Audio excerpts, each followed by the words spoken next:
Bonjour à tous, on commence ce tour de la presse sportive en France bien sûr avec les suites des graves incidents lors du match au LOM de dimanche soir.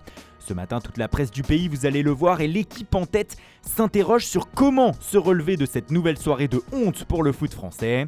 Pour le quotidien c'est simple, dans les prochaines semaines le monde du ballon rond en France joue sa survie et c'est aux dirigeants sportifs et au pouvoir public de prendre leurs responsabilités. En première ligne notamment, on retrouve le président de la Ligue, Vincent Labrune, même si visiblement ce dernier, dans un entretien au journal, ne semble pas avoir pris la mesure du poste.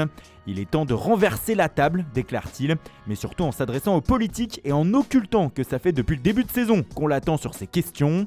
La presse quotidienne régionale du pays emboîte le pas de l'équipe ce mardi et beaucoup de journaux font leur une sur ce nouvel épisode de violence dans un stade. Les fous du foot s'emportent par exemple la Voix du Nord, alors que pour le Dauphiné libéré, c'est désormais l'état d'urgence au sein du foot français. Pour la Provence, c'est une affaire d'État maintenant, puisque le gouvernement s'est saisi du dossier depuis hier matin. Allez, on continue sur la connerie humaine, mais on prend la direction de l'Italie désormais. José Mourinho a offert un cadeau hier à son jeune attaquant de 18 ans, Félix Afenagian, afin de le remercier d'avoir mis un doublé pour offrir la victoire à l'AS Roma ce week-end sur la pelouse du Genoa. Il lui a offert une paire de chaussures, jusque-là tout va bien, mais au moment de déballer son cadeau, on entend sur la vidéo quelqu'un lui demander s'il y a des bananes à l'intérieur de la boîte. Une nouvelle gaffe raciste pour l'édition romaine du Corriere dello Sport, dans un pays qui décidément n'arrive pas à se sortir des clichés et préjugés. Afenagian a cependant tenu à réagir et à désamorcer la polémique qui commençait à naître sur les réseaux sociaux.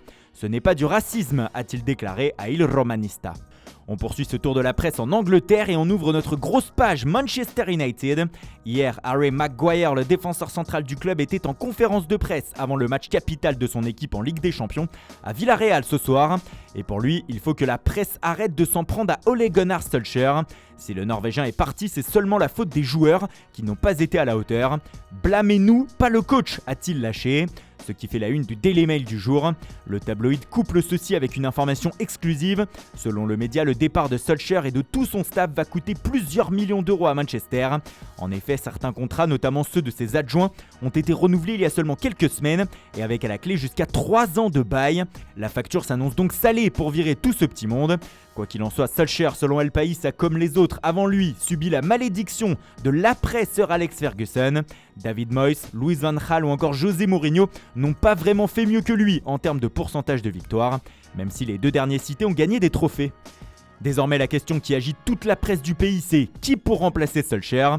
Eh bien, selon pas mal de journaux en Angleterre, la réponse est Mauricio Pochettino. L'actuel coach du PSG serait en pole position pour prendre les rênes. Selon le Daily Mirror, Manchester United le veut et maintenant, l'Argentin serait prêt à quitter Paris si les Red Devils lui faisaient une bonne offre et s'entendrait avec les dirigeants parisiens.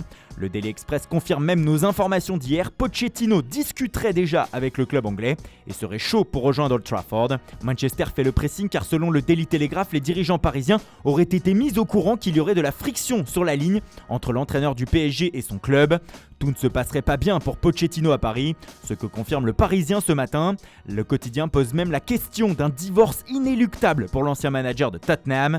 La tension serait vive dans la capitale française et les dirigeants du club ne seraient pas dupes. Ils savent que Pochettino n'ira pas jusqu'au bout de son bail qui court jusqu'en 2023.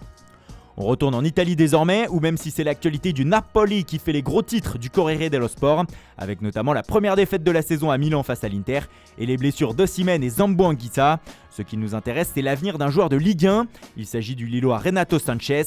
Et selon le média, c'est écrit dans le chapeau à droite, le milieu de terrain serait vu à Milan par l'AC Milan cette fois comme un potentiel remplaçant de Franck Kessié. L'Ivoirien est en fin de contrat en juin prochain et devrait quitter les Lombards gratuitement. Du coup, Milan se penche déjà sur son successeur dans l'entrejeu et Renato Sanchez serait en pôle. Pour finir sur l'AC Milan, une très bonne nouvelle pour nous, Français. C'est le retour prochainement et beaucoup plus vite que prévu de Mike Maignan dans les buts milanais. Selon la Gazzetta dello Sport, le portier a diminué son temps de blessure de façon impressionnante et pourrait être de retour sur les terrains dimanche contre Sassuolo ou mercredi prochain contre le Genoa, ce qui valait bien un super Mike en une du journal. Rappelons que Maignan ne devait pas rejouer en 2021 lorsque sa blessure avait été annoncée.